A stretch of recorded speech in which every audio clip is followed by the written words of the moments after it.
This is Bob Oliphant from the Westford Historical Society and Museum, bringing you episode 19 of season 3 of the Westford Wardsman podcast. The Westford Wardsman newspaper was part of Turner's Public Spirit, a weekly newspaper in Ayer a century ago. In this episode, we'll be reading the Westford Wardsman for the week ending Saturday, May 7th, 1910. I'll elaborate on what was happening in Westford in 1910. This issue begins with the Westford Center section. The Edward M. Abbott Hose Company held its regular monthly meeting on Tuesday evening. The suppers that had been served during the winter at these meetings have been discontinued for the summer, and Tuesday evening a practical drill and tryout was held. 3 hydrants on School Street were opened and tested.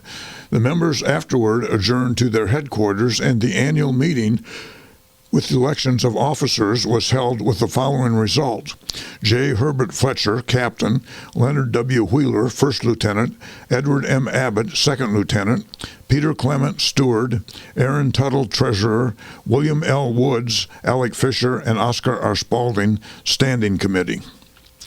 Miss Emily F. Fletcher is at home again after a trip of several weeks with Mrs. M.E. Elizabeth Whitney. They visited Washington, Philadelphia, Baltimore, and Atlantic City and report a most enjoyable time. The Donald M. Camerons are at their Westford home again after spending the winter in Lowell. Members of the Loyalty Club of the Congregational Church enjoyed a candy pull at the home of Mrs. Lillian Lumbert last Saturday afternoon. They must have been making toffee. Mr. and Mrs. Austin H. Foss returned to their Westford home Sunday after spending the winter at South Lake Weir, Florida, where Mr. Foss has extensive interests in orange growing.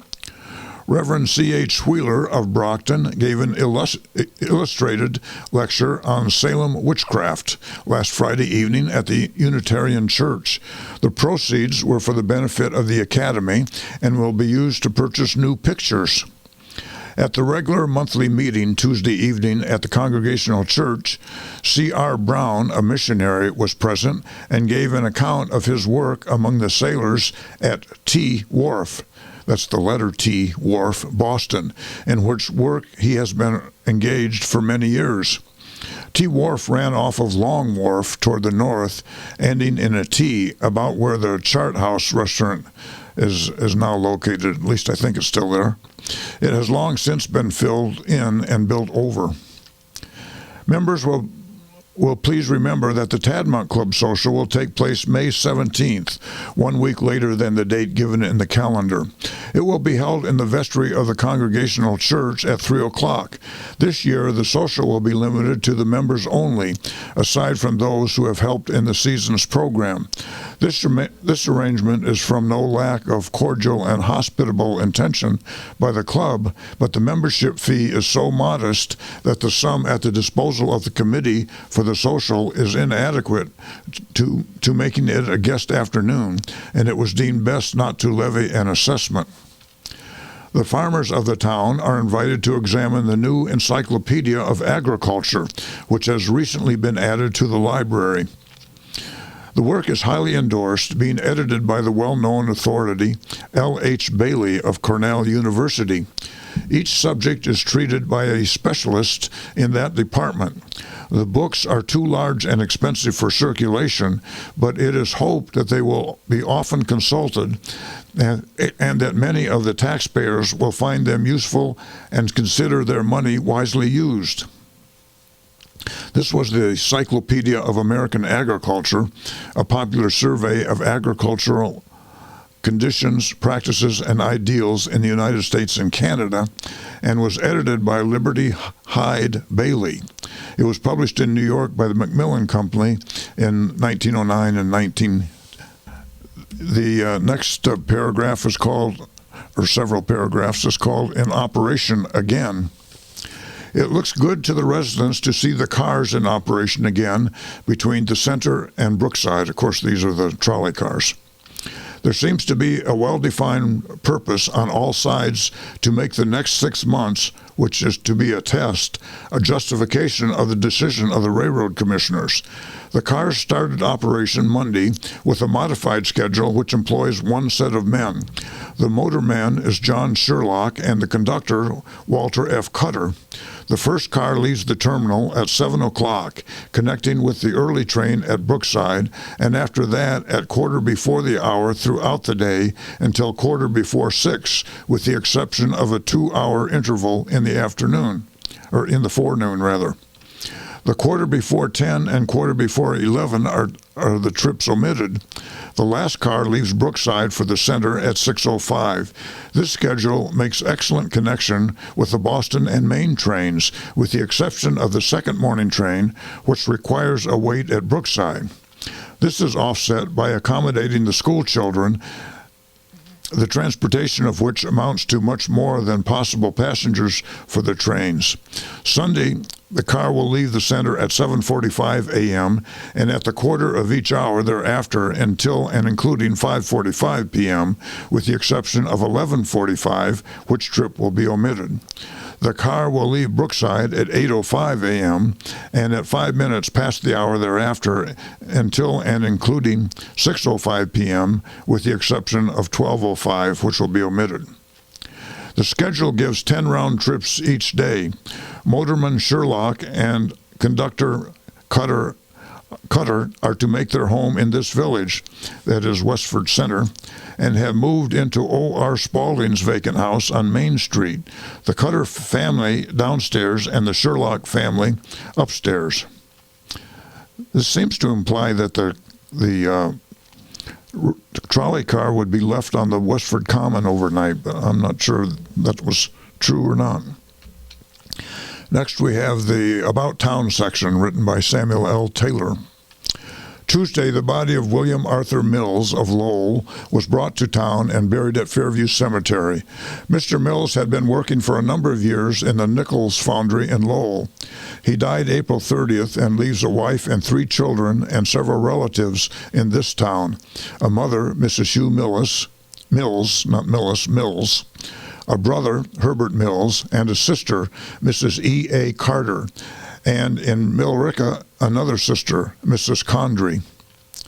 Miss Luana Decatur, one of the popular teachers in the Somerville schools, is having Old Home Week at the old homestead on the Lowell Road.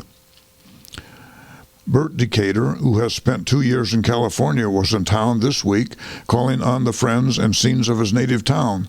The soil, climate, and friendships of New England are enticing enough to keep him here. Mrs. Clow is visiting her nephew, Reverend W. W. Fenn, at Cambridge, a professor at Harvard. Mrs. Seth Walker and little boy from Chelmsford are visiting at the Walker homestead. At the meeting of the fire engineers last week, Friday evening, to organize, Captain Sherman H. Fletcher was chosen chief engineer and John Edwards secretary. Alonzo H. Sutherland, superintendent of the Westford Water Company, was appointed assistant engineer. The alleged careless burning of rubbish by campers around Flushing Pond is responsible for burning on land of Mary H. Courtney last week Friday. The prompt arrival of the fire warden and neighbors kept the fire down to 4 acres. Mrs. Courtney has valuable wood and timberland on the hill easterly of Longsalt Pond. Cleaning up rubbish by fire is nominally right, but legally wrong, from April until the near approach of winter, unless by permit of the fire warden, except on plowed land and not within 200 feet of woodland. The wisdom of this law is not debatable. Towards it, let us all be amenable. The next couple paragraphs are titled Death. Leo H. Cable, it's spelled in the Wardsman K-A-B-L-E, but it was supposed to be spelled K-A-B-E-L-E. son of Mr. and Mrs. Henry Cable, died early Friday morning, April 29th, after an illness of pneumonia. He was a lad of 14, just beginning life. He leaves a mother, father, and one sister. The funeral services were held Saturday afternoon at the home of his parents in the south part of the town. There were beautiful flowers from relatives and friends. Selections were sung by Mrs. Charles H. Wright and John S. Grieg, and Reverend W. H. Wallace of the Congregational Church officiated. Youthful friends of the deceased were the bearers: Harry Whitney, Chester Burnham, Roy Bicknell, George Sims, Arthur Blaisdell, and Frank Blaisdell. The next section is the WCTU section, the Women's Christian Temperance Union. The usual monthly meeting of the WCTU met at the home of Miss Belle Walker Wednesday afternoon. A large number were present and had a most profitable and pleasant time. Miss Jenny Hildreth, the president, opened the meeting. A letter was read from the State Association telling of a large place of 100 acres out from Boston which has been bought as a rest home. One woman contributed $6,000 for it, and the WCTU are trying to make up the rest. The temperance movement is doing a great work along the line of helping people. An account was given of the work done at the Francis Willard home, which was in Boston, I believe. Over 1,000 girls and boys may be found there in the evening, learning to sew or cook, to mend shoes, and do various things. There was some singing, Mrs. Janet Wright presiding at the piano. After the meeting, there was a social hour, Miss Belle Walker herself playing with much enthusiasm on her new upright piano. Lemonade, cake, and candy were served by the hostess and her sister-in-law, Mrs. Seth Walker of Chelmsford. There was a little surprise which furnished some amusement. Each one pulled a string, and two of the number found gifts on theirs: a first prize of a nice pocketbook by Mrs. Jenny Hildreth, and a last prize of a crocheted doll by Mrs. Harmon. Miss Walker entertained with true hospitality, and the union gave her their special song of cheer as they left. The next paragraph is called Visiting Old Friends. It was very pleasant seeing William O. Patton of Worcester and his sister, Miss Mary Patton of Littleton, visiting old-time friends in this town last week. They will be remembered as members of the well-known Patton family, so long identified with the best interests of the church and town. When the Patton homestead was located just outside the center on the road to Forge Village. This is the road now called Patton Road, and Rufus Patton had his farm on that road. Mr. Patton brought pleasant reports of Charles Bannister, once of Westford, and of Mrs. Elizabeth Harwood, née Tuttle, widow of Ephraim Adams Harwood. Mr. Patton drove to Fairview Cemetery to see the simple and beautiful monument which has been placed there in memory of the Harwood family by Mrs. Hobart, widow of the late Vice President Garrett A. Hobart. Mrs. Hobart, née Esther Jane Tuttle, is a niece of Mrs. Harwood. The Harwood family was well known when they lived in Brookside many years ago, and the memory of Deacon Harwood still lingers with the older members of the Congregational Church who recall him as the genial chorister and Sunday school superintendent. You may have caught the reference to Vice President Garrett A. Hobart. He served as vice president under William McKinley from 1897 until his death while in office on November 21st, 1899.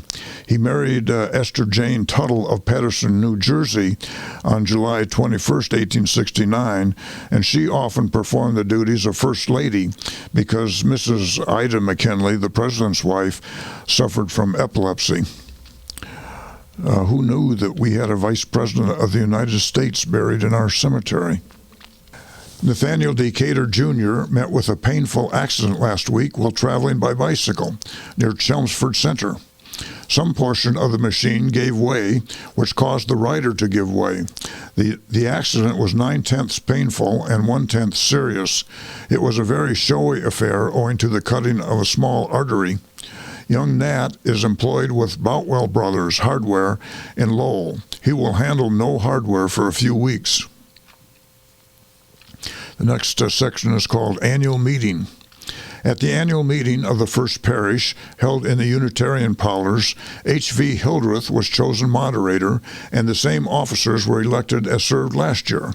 Abiel J. Abbott, Edward Fisher, Clara Fisher, Parish Committee, Charles O. Prescott, Treasurer, Abiel J. Abbott, Clerk, William H. Burbeck, H.V. Hildreth, and Edward Fisher, Assessors. Reverend Benjamin H. Bailey, who has deeply at heart the best welfare of the church, was chosen again as minister. Mr. and Mrs. Abiel J. Abbott most generously offered to pay for the redecorating of the interior of the church, which will cost about $1,000. The work will be put in charge of a most artistic and skilled decorator, and in the course of time, the church auditorium will be very beautiful. Mrs. Abiel Abbott, who is a most loyal churchwoman, and Mr. Abbott, who was devoted to the church of his fathers, were made the committee to have charge of the plans. Next is the Forge Village section. Miss Bertha Collins visited with relatives in North Billerica last Sunday. Dr. Howard K. Tuttle, head surgeon at the State Hospital, Tewksbury, spent Friday as the guest of Mr. and Mrs. Fred A. Sweat prior to sailing for the Isthmus of Panama, where he is to fill a similar position at the Panama Commission Hospital. Dr. Tuttle ranks third in the appointments and passed his examination with high honors. He sailed from New York Friday afternoon, May 6th.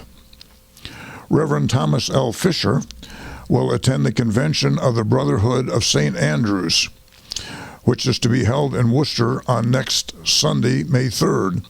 Services at St. Andrew's Mission in Forge Village will be held in the afternoon at 4:30 p.m. instead of the evening service at 7 p.m. The Forge Village Tigers journeyed to Ayer last Saturday afternoon and were defeated by the St. Mary's to the tune of 15-11. The Tigers will play the Littleton Wanderers on the home grounds next Saturday afternoon. The team has just organized, the average being 14 years. The Forge Village Lions will play the first game of the season in the Stony Brook League Saturday afternoon, May 7th, when they cross bats with the Richmonds of Lowell. The Lions have several new players in their lineup this season. The battery will be the Spinner brothers, and their work will be watched with interest. The camping season will open at Forge Pond on May 30th, although quite a number have already taken possession. Among them are Mr. and Mrs. Stewart and her daughter, Dorothy, of Everett, who are at Tiny Co-ed, that's the name of their camp or their cottage. Miss Schicks and party of friends from Lowell have engaged Magnolia Cottage, the property of Francis Lowther, for 2 weeks. Miss Mary A. Hanley, the well-known music teacher of this village, held her annual recital last Wednesday evening at her home on Central Street. Over 40 pupils of Miss Hanley were heard in difficult selections, which reflects great credit on their teacher. Refreshments were served during the evening. The funeral of Joseph LaCourse, the 10-month-old son of Mr. and Mrs. Joseph A. LaCourse, who died Wednesday, April 27th, took place last Friday morning. Burial was in St. Catherine's Cemetery, Graniteville. And the next section is the Graniteville section. At the 9:45 o'clock Mass celebrated in St. Catherine's Church Sunday morning, the pastor, Reverend Edmund T. Schofield, announced that the church building would be entirely renovated in the very near future. The present roof that leaks so badly will be removed to be replaced by a new one, and other church repairs will be made. In fact, the whole building will receive an overhauling and put in first-class shape. This new movement puts aside entirely the thoughts of building a new church here at the present time. That much-talked-of ball game between the Westford and Graniteville clubs failed to materialize on Saturday. The forenoon proved to be so rainy, cold, and disagreeable that the managers of the two clubs decided to call it off. In the early afternoon, the weather cleared very quickly, and by 3 o'clock it was ideal for baseball. In the meantime, 3 or 4 of the local players, knowing that the game had been postponed, went out of town. So unfortunately, the game will have to wait over for some suitable time later in the season. On Saturday, May 7th, the Graniteville Baseball Club will play at its first game of the season in the Stony Brook League. The game will be played on the home grounds, and the visiting team will be the strong Crescents of Lowell. Graniteville won the championship in the Stony Brook League of 1909, with the Crescents a close second. Oliver W. Sherman, who has been visiting his son, Dr. Warren H. Sherman of this village for the past few days, has returned to his home in Daramuscata, Maine. A woodland fire broke out near the ball grounds on Sunday afternoon and burned about 1/2 an acre before it was got under control by the local firemen under Captain J.A. Healy. The land is mostly owned by H.N. Fletcher of this village. The fire was probably caused by some careless person dropping a match among the leaves. The loss was not heavy. That's the news in Westford for the week ending May 7th, 1910. Thank you for listening, and thanks to Ryan Cousins of WestfordCAT for providing technical support. You can find transcriptions and podcasts from the Wardsman at our website at museum.westford.org or visit the Historical Society's Facebook page for more Westford news from a century ago. This is Bob Oliphant, and I hope you will join us for next week's Westford Wardsman podcast. Thank you.